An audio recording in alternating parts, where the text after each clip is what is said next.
الرحيم الحمد لله والصلاة والسلام على رسوله الكريم وعلى آله وأصحابه أجمعين ফুলতলা উপজেলা জামাত ইসলামী কর্তৃক আয়োজিত আজকের এই ছাত্র যুব সম্মেলনের সম্মানিত প্রধান অতিথি বাংলাদেশ জামাত ইসলামের সম্মানিত সেক্রেটারি জেনারেল সাবেক এমপি জননেতা জনাব অধ্যাপক মিয়া গোলাম পরোয়ার, উপস্থিত অন্যান্য নেতৃবৃন্দ, সামাজিক নেতৃবৃন্দ, আসসালামু আলাইকুম ওয়া রাহমাতুল্লাহি ওয়া বারাকাতুহু।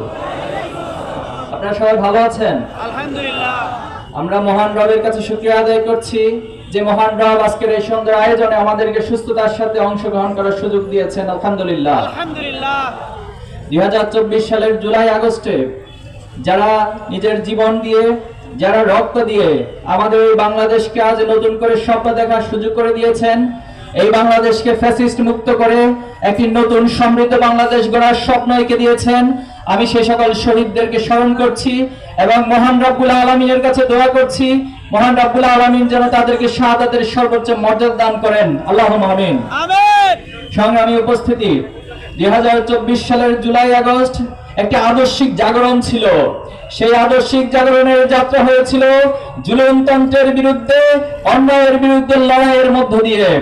আপনারা জানেন 2006 সালের 28 অক্টোবর লগি বইটা দিয়ে মানুষ হত্যা করে সেই লাশের উপর নৃত্য করার যে পৈশাচিক দৃশ্য, তার অবতারণা করেছিল বাংলাদেশ আওয়ামী লীগ। তারা বাংলাদেশে কখনো রাজনীতি করেনি, তারা এই বাংলাদেশে হত্যার জুলুমতন্ত্র কায়েম করেছিল, তারা এই বাংলাদেশ থেকে লুটপাট তন্ত্র কায়েম করেছিল, তারা বাংলাদেশে ফ্যাসিবাদ কায়েম করেছিল। তার সময়ের অনিবার্য জাগরণ হিসেবে 2024 সালের জুলাই এবং আগস্টে বাংলাদেশের আপামর ছাত্র জনতা, বাংলাদেশের আপামর মানুষ ন্যায়ের পক্ষে লড়াই করতে গিয়ে আবাবিল পাখির মতো যে জাগরণ তৈরি করেছে, তার মধ্য দিয়ে ফ্যাসিস্ট হাসিনার পতন নিশ্চিত হয়েছিল। সংগ্রামী উপস্থিতি, আমাদের এই বাংলাদেশকে নিয়ে শুধু ফ্যাসিবাদী এককভাবে নিয়ন্ত্রণ করেনি, বরং পার্শ্ববর্তী একটি রাষ্ট্রের আধিপত্যবাদ নীতির মধ্য দিয়ে আমাদের এই বাংলাদেশকে তাদের গোলামীতন্ত্রের মধ্য দিয়ে একটি করদ রাষ্ট্রে পরিণত করেছিল।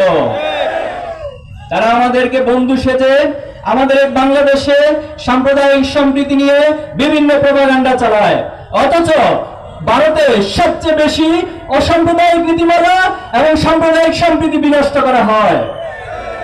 আপনারা জানেন বাংলাদেশের নদীগুলোতে প্রবেশ মুখে বাদ দিয়ে এই আধিপত্যবাদী শক্তি আমাদের এই বাংলাদেশে বন্যার সময় পানি দিয়ে ডুবিয়ে মারে, আবার যখন খরা হয় সে সময় আমাদের এখানে খরা সৃষ্টি করে, এখানে এক ধরনের পরিবেশ বিপর্যয় সৃষ্টি তারা করে থাকে। আপনারা জানেন তারা সীমান্তে মানুষ হত্যা করে ফেলানির মতো একটি কিশোরীকে তারা ঝুলিয়ে রেখেছিল। তারা এখনো পর্যন্ত আমাদের সীমান্তে গুলি করে মানুষ হত্যা করে। যারা আমাদের এই রাষ্ট্রের এত ক্ষতি করে তারা কখনো আমাদের বন্ধু হতে পারে না। বাংলাদেশের এই প্রজন্ম আধিপত্যবাদের বিরুদ্ধে চোখে চোখ রেখে কথা বলতে জানে।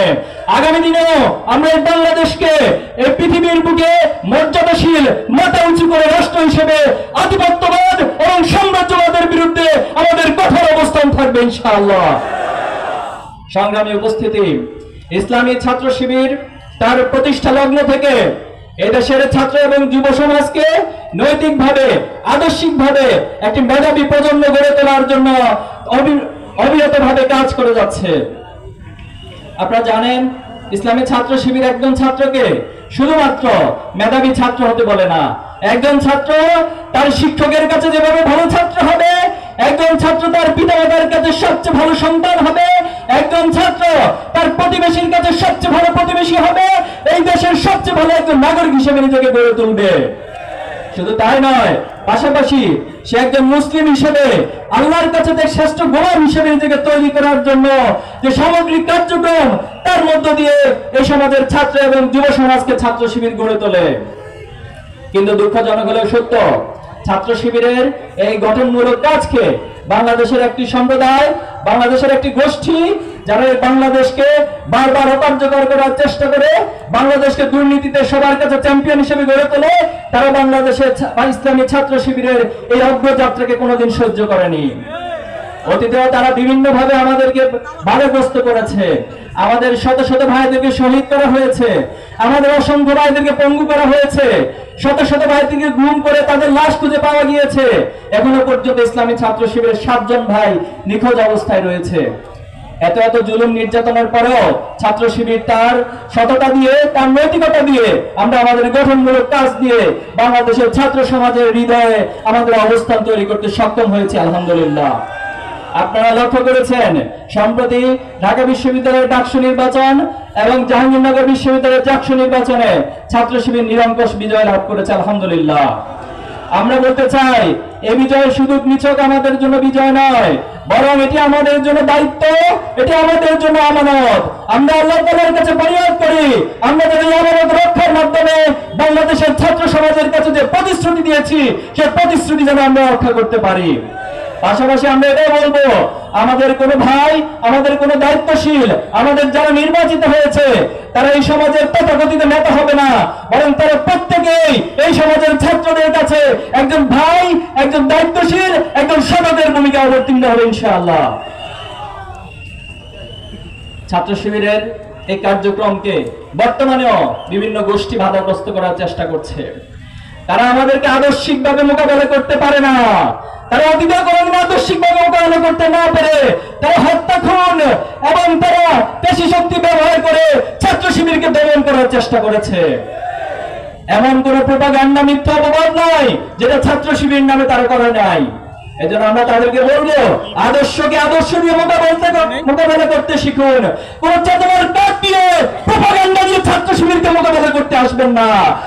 অতীতে যারা ছাত্র শিবিরকে হত্যা করার জন্য স্লোগান দিয়েছিল, সম্প্রতি আমরা দেখতে পাচ্ছি অনেক গোষ্ঠী, অনেক দল বলছে একটা একটা শিবির ধরে ধরে জবাই কর। এর চেয়ে হিংস্র, এর চেয়ে বর্বর স্লোগান আর কিছু হতে পারে না। আমরা তাদেরকে হুঁশিয়ারি করতে চাই, এই সমস্ত বর্বর স্লোগান দিয়ে এই বাংলাদেশের জমিন টিকে থাকতে পারবেন না। এই বাংলাদেশের জমিন আবু সাইদ মুক্ত শহীদদের জমিন, এই বাংলাদেশের জমিন 18 কোটি মানুষের মাজলুমের জমিন। এই জমিন আদর্শিকভাবে রাজনীতি করতে শিখুন। সংগ্রামী উপস্থিতি, আমরা একটি স্বপ্ন দেখি, আমরা স্বপ্ন দেখি এই বাংলাদেশ হবে সমৃদ্ধ বাংলাদেশ, এই বাংলাদেশ হবে একটি নিরাপদ বাংলাদেশ, এই বাংলাদেশ হবে সবার বাংলাদেশ, এই বাংলাদেশে কোনো ধর্মীয় বৈষম্য থাকবে না, এই বাংলাদেশে কোনো জাতি গোষ্ঠীর দলীয় বৈষম্য থাকবে না, প্রত্যেক মানুষকে নাগরিক হিসেবে তার অধিকার দেওয়া হবে। এই বাংলাদেশে যারা নেতা নির্বাচিত হবে তারা তথাকথিত নেতা হবে না, তারা সেবক হয়ে ন্যায় বিচার এবং অধিকার প্রত্যেকটা মানুষের দোরগোড়ায় পৌঁছে দিবে। আমরা এমন একটি বাংলাদেশের স্বপ্ন দেখি। সংগ্রামী উপস্থিতি, আজকে আমাদের যিনি প্রধান অতিথি, তিনি এই খুলনার কৃতি সন্তান। তিনি শুধুমাত্র ফুলতলা এবং ডুমুরিয়ার কৃতি সন্তান নয়, বরং তিনি সারা বাংলাদেশের জন্য একজন উজ্জ্বল নক্ষত্র। আগামী দিনে এই বাংলাদেশকে নেতৃত্ব দেওয়ার জন্য, এই বাংলাদেশকে পৃথিবীর বুকে সমৃদ্ধশালী মর্যাদাবান রাষ্ট্র হিসেবে প্রতিষ্ঠা করার জন্য যে উন্নয়ন প্রয়োজন, সেটা ডুমুরিয়া এবং ফুলতলা থেকে সেটা সারা বাংলাদেশে ছড়িয়ে পড়বে। আর সে জায়গায় নেতৃত্ব দিবেন আমাদের শ্রদ্ধেয় নেতা, বাংলাদেশ জামাত ইসলামের সম্মানিত সেক্রেটারি জেনারেল অধ্যাপক মিয়া গোলাম পরোয়ার। আমরা কি তার জন্য নিজেদের সর্বশক্তি দিয়ে কাজ করতে প্রস্তুত আছি ইনশাআল্লাহ? ইনশাআল্লাহ। সংগ্রামী উপস্থিতি, আমরা আমাদের এই স্বপ্ন থেকে কখনো পিছপা হব না। আমরা আমাদের স্বপ্নের পথে অবিরাম চলে হেঁটে যাব ইনশাআল্লাহ। আমরা আমাদের শহীদদের কাছে দায়বদ্ধতা রয়েছে, আমাদের মায়েদের স্বপ্নের কাছে আমাদের দায়বদ্ধতা রয়েছে, আমাদের পিতাদের স্বপ্নের কাছে আমাদের দায়বদ্ধতা রয়েছে, আমাদের চোখারা হাতহারা অসংখ্য গাজীদের কাছে আমাদের দায়বদ্ধতা রয়েছে। এই সকল দায়বদ্ধতাকে কাঁধে নিয়ে আমরা আজকে ঘোষণা দিতে চাই, আমরা যে স্বপ্ন দেখছি, আমরা আমাদের জীবন দিয়ে, রক্ত দিয়ে আমরা আমাদের স্বপ্নের পথে হেঁটে যাব ইনশাআল্লাহ। 2024-এর জুলাই আগস্ট এটি একটি চূড়ান্ত বিপ্লবের শুভে সাদিক। এই শুভে সাদিকের পথ ধরেই বাংলাদেশ আগামী দিনে আলোকিত হবে। এজন্য আমি আপনাদের সবাইকে আগামী দিনে একটি চূড়ান্ত বিপ্লবের জন্য সর্বাত্মক প্রস্তুতি গ্রহণ করার জন্য আহ্বান জানাচ্ছি। মহান আল্লাহ তাআলা আমাদের সহায় হন, মহান আল্লাহ আমাদের সাহায্যের মধ্য দিয়ে আমরা আমাদের সেই চূড়ান্ত লক্ষ্যে পৌঁছে যাব ইনশাআল্লাহ। আপনাদের সবাইকে অনেক অনেক ধন্যবাদ। আসসালামু আলাইকুম ওয়া রাহমাতুল্লাহি ওয়া বারাকাতুহু। বাংলাদেশ জিন্দাবাদ, ইসলামী ছাত্র শিবির জিন্দাবাদ।